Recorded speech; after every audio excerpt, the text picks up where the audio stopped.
All right, guys. Take this out. Bush official sentence in absence. Here, heard from victims and witnesses and was blunt. These are basically murderers, and they kill on a large scale. The 8 convicted were John Yoo. Newsweek reports he advised Bush that whole villages can be legally, quote, massacred. The dean of Yale Law School called Jay Bybee infamous torture memo the most erroneous legal opinion he has ever read. The National Lawyers Guild filed a complaint over William Paines's recommendations for so-called stress positions and use of dogs against prisoners. Newsweek notes Richard Cheney's lawyer David Addington penned the key memorandum that the Geneva Convention doesn't apply to them. Alberto Gonzalez wrote that the laws against torture are, quote, obsolete and quaint. The Senate Armed Services Committee reports Donald Rumsfeld approved the, quote, aggressive techniques used in Guantanamo and black sites around the world. Richard Cheney told the Washington Times he, quote, signed off on the so-called enhanced interrogations. I don't care what the international lawyers say, we're going to kick some Bush, notes counter-terrorism head Richard Clark. The world's leading war crimes lawyer was on that prosecution team. Francis Boyle sent President Milosevic to The Hague in 2001. He was the first to bring an Israeli general to court for atrocities against Palestinians. Now his lawsuits around the world against Bush are cornering him, stopping him from travel. First of all, thanks a lot for joining us. Will you get Bush and co, even if they stay at home?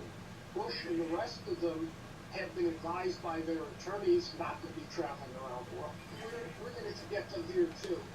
They killed about 1.5 million Iraqis. As for U.S. service personnel, Bush and the rest of them murdered about 5,000. So that's why I think it's going to take longer, because the offenses were so grave and so extreme compared to Milosevic. What's people's reaction to you closing in on him? I think they'll be rejoicing in the streets when they're brought to justice here in America, and perhaps in other places in the world as well. Certainly Iraq, for what they did in Iraq. There's no question about that. I'm sure there'll be parades over there in Iraq when Bush and Cheney are brought to justice. There you go, guys. Our leaders, they're getting up for true war crimes. Following the admission in autobiography Decision Points that he ordered waterboarding. He shied away from Switzerland after Swiss MPs worked on a warrant for his arrest with New York Center for Constitutional Rights. CCR Senior Attorney Catherine Gallagher joins us. Thanks a lot for coming on. Now, the common response is, oh, Bush has contacts, no one can touch him. But you work with lawmakers around the globe. Why is he now cautious of traveling anywhere? The Globe is a convention against torture.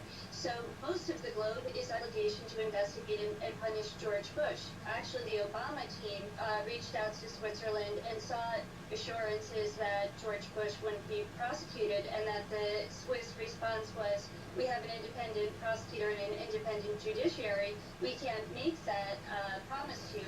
Cowboy Republic, the 6 ways the Bush gang has defied the law, lists 200 pages of White House crimes. The author of that book is former head of the National Lawyers Guild, Marjorie Cohen. Thanks very much for joining us. What are the 6 ways the Bush gang defied the law?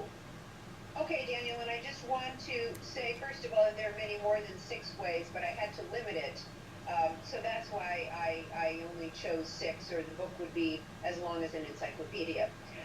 The first, and I think in some ways the most serious, is the illegal wars in Iraq and Afghanistan.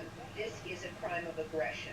Crime of aggression at Nuremberg was to be the supreme international crime. So then the second violation of the law is the torture regime that was set up by Bush officials and their legal mercenaries, John Yoo, Jay Bybee, and other lawyers. Third violation is war crimes, and torture is considered a war crime as well. But the killing of civilians, the targeting of civilians, 2 of the most notorious instances of war crimes, the Haditha massacre, where U.S. Marines basically executed about 24 men, women, and children in cold blood. It was just horrific at Haditha. And then the Fallujah massacre, which was done in retaliation for the killing of 4 Blackwater mercenaries, civilians were targeted. U.S. soldiers went house to house and took them out and shot them. They shot families crossing the river. Helicopters and snipers shot people. There were unknown numbers, hundreds of people that were killed in Fallujah. God bless America! Yeah! Then the 4th violation of the law is the prison camp that the United States maintains at Guantanamo. Then the 5th example of law breaking by the Bush administration was the illegal spying program, surveillance program, spying on Americans' conversations, and then a data mining program, very much like we've heard about lately from Edward Snowden. And then finally, the refusal to fulfill the law. When Congress would pass a law, frequently George W. Bush would sign the law and then attach what we call a signing statement saying, yes, I'm signing this law, but I am only going to follow the parts of it that I agree with. And the president cannot make the law under the U.S. Constitution. That's up to Congress. Tomorrow, when Obama lands in South Africa, lawyers will file for his arrest for genocide. The country that went through apartheid, attack on ethnic groups classed as inferior, charges the Obama administration is now doing the exact same thing. Indiscriminate confinement of Muslims without charge and targeted drone attacks on Muslim civilian populations around the globe. The charge worse than apartheid, in fact, constitutes genocide. The Muslim Lawyers Association brought the claim to prosecutors with attorney Yusha Tayyab. He joins us. It's great to have you on. Obama now expanding the war on terror to a war on whistleblowers and using drones over U.S. soil. You know, as with apartheid, discrimination is spiraling out of control. It's a history that our people know. And so it's something we can identify with. And that is particularly pertinent to the South African community because, as you know, pre-94 we had extensive detention without trial in this country. And the comparative to the South African public is you didn't condone it then. Why must you allow it to happen on an international basis now? And so this is a genocide, a torture, a perpetuated campaign against people of the Muslim faith.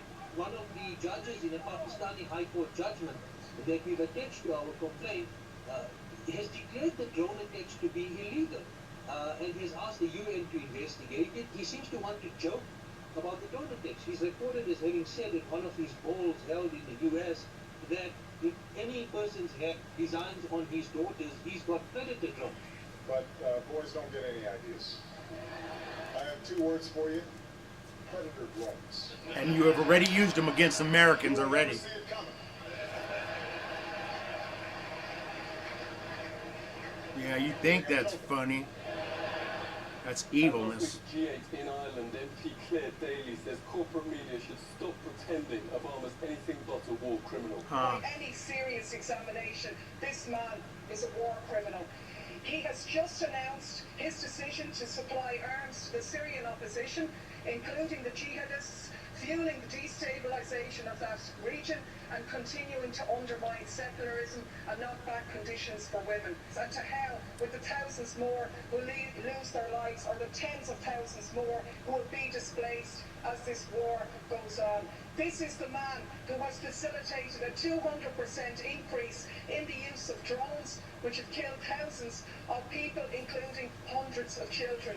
Transparency and the rule of law will be the touchstones of this presidency. Liar. The administration, the Washington Post says, has in fact been the most secretive since Nixon, classifying 92 million documents a year. That's even more than Bush. Former intelligence officer Scott Rickard is investigating secret disastrous wars American people are waging in their name and funding and don't even know about. Thanks a lot for joining us. Tell us about those wars and why have they been a disaster? What people don't realize is that there's been a war for 4 years. They fought a war down through Sudan and Ethiopia and into Somalia. And then they tell us in the news that there's been a terrible drought and 250,000 people have died. When in fact, what had happened is that all the food supply and all the water supply was basically wiped out. And so they're left to die in the desert because now they're going and developing the oil fields in this new country created, South Sudan. And then when it comes to war crimes using weapons of mass destruction, I mean, the depleted uranium